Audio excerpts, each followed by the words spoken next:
வணக்கம் நண்பர்களே. மனதை தொடும் நேரம் சேனலுக்காக உங்களை வரவேற்கிறேன். என் பெயர் கார்த்திக். எனக்கு 25 வயது ஆகிறது. ஐடி நிறுவனத்தில் வேலை கிடைத்ததால் திருச்சியிலிருந்து சென்னைக்கு வந்து ஒரு அப்பார்ட்மெண்ட்டில் தனியாக வீடு எடுத்து தங்கியிருந்தேன். நான் தங்கியிருந்த வீட்டிற்கு பக்கத்து வீட்டில் ஒரு குடும்பம் இருந்தது. கணவன், மனைவி மற்றும் 6 வயதில் ஒரு பெண் குழந்தை. கணவர் பெயர் சுரேஷ். அவருக்கு 40 வயது இருக்கும். ஒரு தனியார் நிறுவனத்தில் மேலாளராக வேலை பார்த்து வந்தார். எப்போதும் வேலை, டூர் என்று பிஸியாகவே இருப்பார். அவருடைய மனைவி பெயர் நந்தினி. வயது 32 இருக்கும். பார்க்க லட்சணமாக அமைதியான குணம் கொண்டவர் போலதான் தெரிந்தது. சுரேஷ் பெரும்பாலும் வெளியூர் பயணங்களில் இருப்பதால் நந்தினி தன் குழந்தையுடன் தனியாகத்தான் வீட்டில் இருப்பார். ஆரம்பத்தில் பக்கத்து வீட்டுக்காரர் என்ற முறையில் சாதாரணமாக ஹாய் பாய் என்றுதான் பேசிக்கொண்டிருந்தோம். ஆனால் ஒரு நாள் நான் ஆபீஸிலிருந்து வரும்போது பலத்த மழை, கையில் கூட இல்லை என்பதால் நனைந்து கொண்டே வந்தேன். இதை பார்த்த நந்தினி என்னை கூப்பிட்டு ஒரு துண்டை கொடுத்து, தம்பி நல்லா தொடச்சிக்குங்க, இல்லைன்னா காய்ச்சல் வரும் என்று சொல்லி சூடாக காஃபி கொடுத்தார். சும்மா சொல்லக்கூடாதுங்க, அந்த மழையில் அந்த காஃபி செம்ம டேஸ்ட்டு. அந்த காஃபி உபசரிப்பிற்கு பிறகு எங்களுக்குள் பேச்சுவார்த்தை அதிகமானது. சுரேஷ் வீட்டில் இல்லாத நேரங்களில் கடைக்கு போவது, சிலிண்டர் புக் செய்வது போன்ற சின்ன சின்ன உதவிகளை என்னிடம் கேட்க ஆரம்பித்தார். நானும் பக்கத்து வீட்டு அக்கா என்ற மரியாதையில் செய்து கொடுத்தேன். நாட்கள் செல்ல செல்ல நந்தினி தன் குடும்ப பிரச்சனைகளையும் என்னிடம் பகிரத் தொடங்கினார். அவர் எப்பவும் வேலையிலேயே தான் குறியா இருக்கார் கார்த்திக். என்கிட்ட அன்பா பேசக்கூட அவருக்கு நேரமில்லை. என் மனசில் என்ன இருக்குன்னு தெரிஞ்சிக்க கூட அவருக்கு விருப்பமில்லை என்று அழுது கொண்டே தன் ஏக்கங்களை கொட்டினார். இந்த நேரத்தில் நான் கொடுத்த ஆறுதல் எங்களுக்குள் இருந்த அக்கா தம்பி என்ற உறவை மாற்றி ஒரு தவறான நெருக்கத்தை ஏற்படுத்தியது. சுரேஷ் ஆபீஸ் விஷயமாக வெளியூர் செல்லும் நாட்களெல்லாம் எங்களுக்கு சாதகமாக அமைந்தது. ஆரம்பத்தில் ஒரு பயம் இருந்தாலும் போக போக அது பழகி போனது. இப்படியே பலமுறை எங்களுக்குள் அந்த மறைமுக உறவு நீடித்தது. எல்லாம் நன்றாகத்தான் போய் கொண்டிருந்தது என்று நான் நினைத்த போதுதான் அந்த இடி விழுந்தது. ஒரு நாள் நந்தினியின் கணவர் சுரேஷ் வழக்கம் போல் 3 நாள் டூர் என்று சொல்லிவிட்டு கிளம்பினார். அன்றைய இரவும் நாங்கள் இருவரும் நந்தினியின் வீட்டில் தனியாக தான் இருந்தோம். நள்ளிரவு நேரம் 1:30 மணி இருக்கும். திடீரென வீட்டின் கதவு தட்டப்படும் சத்தம் கேட்டது.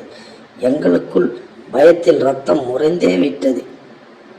சுரேஷின் பயணம் பாதியில் ரத்தாகி திடீரென அவர் வீட்டிற்கு திரும்பி வந்தார். வேறு வழியில்லாமல் நான் அந்த வீட்டின் பால்கனியில் வழியாக பக்கத்து வீட்டு சுவரை பிடித்து என் வீட்டிற்குள் தப்பித்து விட்டேன். ஆனால் அவசரத்தில் என்னுடைய மொபைல் ஃபோனை நந்தினியின் வீட்டிலேயே மறந்து வைத்துவிட்டு வந்துவிட்டேன். மறுநாள் காலை நந்தினியின் வீட்டிற்குள் பயங்கரமான சண்டை சத்தம் கேட்டது. சுரேஷ் அந்த ஃபோனை பார்த்து விட்டார். அதில் இருந்த மெசேஜ்கள், எங்களின் புகைப்படங்கள் அனைத்தும் அவரிடம் மாட்டிக்கொண்டது. சுரேஷ் கோபத்தின் உச்சிக்கே சென்று நந்தினியை அடித்தார். என்னையும் தேடி வந்தார். நான் பயந்து போய் கதவை உள்பக்கமாக பூட்டிக்கொண்டு வீட்டின் உள்ளேயே இருந்தேன். அன்று மதியம் அந்த அப்பார்ட்மெண்ட்டில் திடீரென போலீஸ் சைரன் சத்தம் கேட்டது.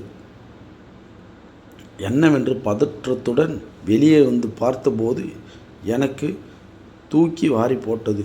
சுரேஷ் அவமானம் தாங்காமல் நந்தினியோடு சண்டை போட்டுவிட்டு பெட்ரூமுக்குள் சென்று தூக்கிட்டு தற்கொலை செய்து கொண்டார். போலீசார் சுரேஷின் உடலை கைப்பற்றி விசாரணை நடத்தினர். அங்குதான் நந்தினியின் அந்த அசல் முகம் எனக்கு தெரிய வந்தது.